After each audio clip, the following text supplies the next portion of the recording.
के भी बहुत अच्छा लगता है कमेंट्स वगैरह, आप लोग इतना अच्छे अच्छे कमेंट्स करते हो। रही बात मेरे रिज़ल्ट की, सो हेलो एवरीवन, वेलकम और welcome back to my channel. तो आज सुबह मैं उठ गई थी लगभग 6:30 बजे एंड देन आधा घंटा मुझे अपने आप को स्टेबल करने में लग गया कि उठ जाने की, अभी तो बहुत दूर जाना बाकी है, दिल्ली अभी बहुत दूर है।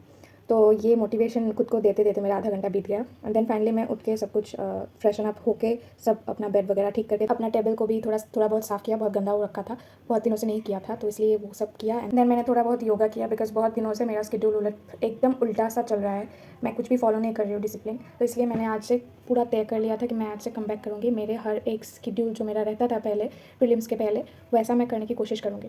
तो उसके बाद मैंने थोड़ा बहुत चाय पिया, मम्मी ने चाय दिया एंड देन मैं बैठ गई सीधा आंसर राइटिंग को लेके, और यहाँ पे मैं लिख रही थी कॉन्स्टिट्यूशंस के कुछ क्वेश्चन मैं फ्रेम कर रही थी जो कि हमें प्रोवाइड किया गया था कोचिंग से। तो क्वेश्चंस तो मैंने पहले भी बहुत सारे लिखे थे बट वहाँ पे मेरा इतना इंप्रूवमेंट नहीं था, धीरे धीरे मैं इंप्रूव कर रही थी अपना आंसर्स जो भी होते हैं, मैं अपने आप से एनालाइज करती थी, एवेलुएट करती थी, और कोचिंग से तो हमें गाइडेंस मिलता ही है कि ऐसा लिखो वैसा लिखो, अच्छा रहता है। तो यही मैं प्रैक्टिस कर रही थी, अपना इंप्लीमेंट करने की कोशिश कर रही थी, आंसर्स में रिफ्लेक्ट होने चाहिए जो जो पॉइंट्स सर ने बताए हैं, तो वही मैं कोशिश कर रही थी लिखने की।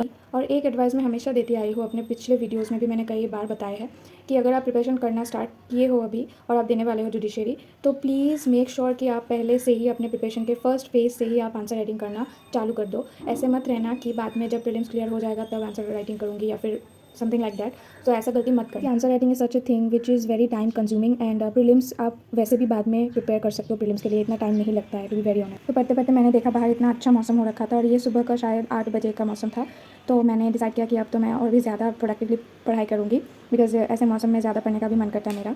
और मैं बैठ गई थी देन एसएमएस को लेके, कुछ ऐसेज दिए गए थे मेरी कोचिंग से, तो मैं वही लिख रही थी, नोट डाउन कर रही थी कॉपी में क्योंकि वो पीडीएफ में थे, तो मैं प्रिंट आउट तो नहीं करने वाली थी, तो इसलिए मैंने सोचा कि मेरा आंसर भी राइटिंग प्रैक्टिस हो जाएगा एसएमएस का, क्योंकि इतना एसएमएस में नहीं लिखती थी पहले, अभी तो लिखना पड़ेगा, तो इसलिए मैंने सोचा कि थोड़ा प्रैक्टिस भी हो जाएगा एसएमएस लिखने का, तो वही मैं प्रैक्टिस कर रही थी। तो अभी बज रहे हैं 9 बज के सब क्या बोलते हैं 37 मिनट्स एंड मैंने जो जो अपना बाकी था वो मैंने लिख लिया है, अभी 2 ही ऐसे बाकी है एसएमएस का, और ये सब हमें इंस्टीट्यूट से प्रोवाइड किया जा रहा है, तो I am not authorise to share it with you all because मेरे हाथ बंधे हुए हैं। सो अभी बजे 9:37, तो मैं सोच रही हूँ अभी कुछ खाने का बिकॉज बहुत तेज़ भूख लगी है मुझे।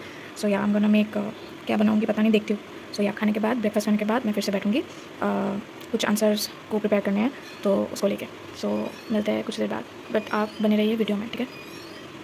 तो मैंने बनाया माय ऑल टाइम फेवरेट दलिया। ब्रेकफास्ट में मैं हमेशा दलिया ही प्रेफर करती हूँ या फिर कभी कभी मैगी, तो मैंने वो बनाया और मुझे अच्छा लगता है अपने खुद का हाथ का दलिया, तो मैंने वो खाया एंड देन मैं फिर से बैठ गई पीवाईक्यू को देखने के लिए। सीपीसी का पीवाईक्यू मैं यहाँ पे देख रही थी और सीपीसी का कुछ आंसर्स भी फ्रेम करने थे मुझे, तो वही मैं थोड़ा रीड आउट कर रही थी कि कैसे लिखना है एंड ऑल। अच्छा, तो किसी ने मुझसे पूछा था कि आप मतलब लिख के पढ़ते हो या फिर आप पढ़ के लिखते हो, तो मैं दोनों ही करती हूँ टू बी ऑनेस्ट, कि मैं कभी कभी ऐसा भी करती हूँ कि पहले रिसर्च वगैरह थोड़ा कर लेती हूँ, इधर उधर से मैं मटेरियल कलेक्ट कर लेती हूँ एंड देन मैं आंसर फ्रेम करती हूँ, उसके बाद मैं पढ़ती हूँ और उसको बाद में लिखती हूँ। और कभी कभी ऐसा भी करती हूँ कि मैं पहले लिखती हूँ पढ़ के, मतलब थोड़ा बहुत जो भी रहता है अपने पास मटेरियल वो सब पढ़ के उसके बाद मैं लिखती हूँ आंसर।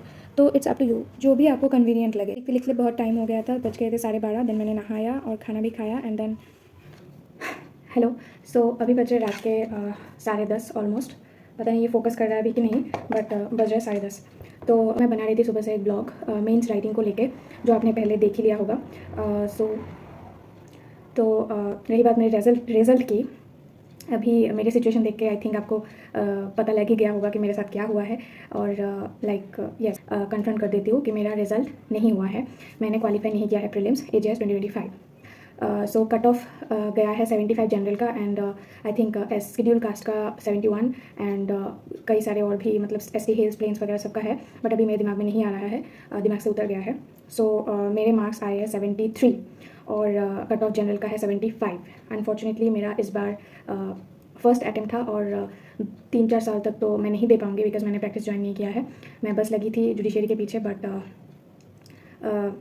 अभी क्या कर सकते हैं। आई थिंक मैं अभी तक प्रिपेयर नहीं थी जुडिशियल सर्वेंट बनने के लिए। मैंने कोशिश तो बहुत की थी, अपना बेस्ट दिया था, बट आई थिंक मुझसे बहुत कुछ छूट गया है। मैंने बहुत सारे मिस्टेक्स किए हैं, मुझे एग्ज़ाम देने के बाद ही पता चल गया था, बट फिर भी मैं होप लगा के बैठी थी कि कई सारे लोगों ने कोचिंग ने भी हमें, मतलब जो हमारे मेंटर हैं उन्होंने भी बोला था कि इस बार शायद पिछले टाइम जनरल का 72 था, तो इस बार शायद 72 के ऊपर तो नहीं जाना चाहिए, बट 72 के अंदर आ जाएगा कट ऑफ। और भी कई सारे इंस्टीट्यूट से भी मुझे ऐसा सुनने को आया कि 69 से 72 के अंदर ही रहेगा कट ऑफ। तो इसी वजह से मैंने होप लगाया कि शायद निकल भी जाए, बट प्रीलिम्स के बाद तुरंत बाद ही मैं जब एग्ज़ाम देके निकली थी तभी मुझे आइडिया लग गया था कि शायद मेरा नहीं होगा। मुझे ऐसा लग रहा था without even seeing the answer की। तो अभी फ़ैन बंद करके मैं शूट कर रही हूँ बिकॉज साउंड का एक इशू आ रहा है और मेरे पास कुछ माइक वगैरह भी नहीं है। मैं बस हेडफोन से ही अपना वॉइस ओवर देती हूँ, अगर आपको पता है तो पता होगा, आई एम श्योर। तो इस वजह से फ़ैन ऑफ किया हुआ है, तो इसलिए मेरा पूरा पसीना पसीना हो गया है। नेवरदलेस, तो यही है मेरा बहुत सिली मिस्टेक्स मैंने किए हैं, जैसे कि हर एक एक्सपीरियंस करते हैं। और ये मेरा फर्स्ट अटेम्प्ट था, इसलिए मतलब इस बात का दुख नहीं है कि फर्स्ट अटेम्प्ट था क्लियर नहीं हुआ, बट इस बात का दुख ज़रूर है कि ये 3-4 साल तक तो नहीं मैं दे पाऊँगी। और तो मैंने कई बार बोला है कि जो होगा देखा जाएगा, अभी का देखते हैं। जजमेंट को लेके इतना कुछ नहीं देता है, क्योंकि मैं तब फोकस करना चाह रही थी और आप लोगों को भी मोटिवेट करना चाह रही थी कि आप लोग भी इस जजमेंट के पीछे मत भागो। So it is what it is. और अभी बहुत सारे लोग शायद कमेंट में भी बोलेंगे कि यूट्यूब चलाना और स्टडीज़ वगैरह, अपना जो प्रिपरेशन मोमेंट्स है वो शेयर नहीं करना चाहिए, कैसे इन लोगों का होगा एंड ब्ला ब्ला ब्ला। बहुत सारे हेट्रेड वाले कमेंट ज़रूर आएंगे, आई नो। आप लोग कर सकते हो, मेरे पास कुछ भी एक्सक्यूज़ नहीं है इसको कवर अप करने के लिए, मेरे फेलियर को कवर अप करने के लिए।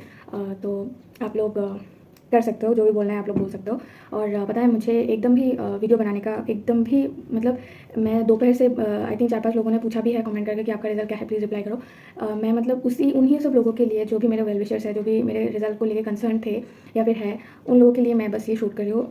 नहीं तो मैं मतलब शूट ही नहीं कर पाती थी। और पता नहीं मुझे तो ऐसा लग रहा था कि चलो छोड़ ही देते हो यूट्यूब वगैरह भी। तो अभी मैं पता नहीं क्या बोलूँ। और सबसे दुख भरी बात यह है, मेरी ज़िंदगी में बचपन से लेकर आज तक मैंने एक भी एग्ज़ाम मतलब फ़ेल नहीं किया है। ये मेरा फर्स्ट फेलियर होगा। मतलब जो मैंने प्रॉपर पढ़ के दिया है, जो भी एग्ज़ाम प्रॉपरली जो मैंने एग्ज़ाम दिया है, जो भी एग्ज़ाम मतलब बचपन से लेके, बचपन में एक एग्ज़ाम होता है ना, बिट्टी करके होता है गवर्नमेंट स्कूल्स में, तो वो अगर आप पास करते हो तो उसमें पैसा मिलता है, तो वो भी मैंने दिया था, वो भी मैंने पास किया था, वहाँ से मुझे रिवॉर्ड में पैसे भी मिले। और जितने भी मेरे एकेडमिक्स में भी मैंने कभी भी अपना ग्रेजुएशन में भी मेरा बैक नहीं लगा, LLB में बैक नहीं लगा, LLB में मेरा सेकंड रैंक था गुवाहाटी यूनिवर्सिटी में। तो मतलब सब कुछ ठीक था, बट अभी जुडिशरी देने के बाद ऐसा एक रियलिटी चेक मिला मुझे कि like I don't know what to say, but एक अजीब सा अंदर में, मतलब मेरे अंदर एक चल रहा है। मैंने दोपहर से जब से मैंने रिजल्ट देखा है, मैंने किसी से भी अच्छे से बात भी नहीं किया है, मेरे मम्मी पापा से भी मैंने इतना बात मतलब कुछ भी नहीं बोला है, बस मैं चुप बैठी हूँ शांत एकदम। पता नहीं अभी मैं क्या करूँगी। मेरा मतलब प्लान भी ऑफ कोर्स अभी ना चाहते हुए भी मुझे करना पड़ेगा practice, but I am not like I don't want to, but अभी मुझे करना ही पड़ेगा और कोई ऑप्शन भी नहीं है मेरे पास। तो अगर आप लोग साथ देते हो तो मैं ज़रूर कंटिन्यू करूँगी आगे व्लॉग्स वगैरह, of course study blog. And अगर मैं कोर्ट ज्वाइन करती हूँ तो कोर्ट का जो प्रोसीडिंग्स होता है वगैरह, जो इंपॉर्टेंट एसेंशियल थिंग्स है, वो सारे मैं डिस्कस करने की मतलब अपना बेस्ट दूंगी, अगर आप लोग सपोर्ट करते हो तो। और या बाय, टेक केयर।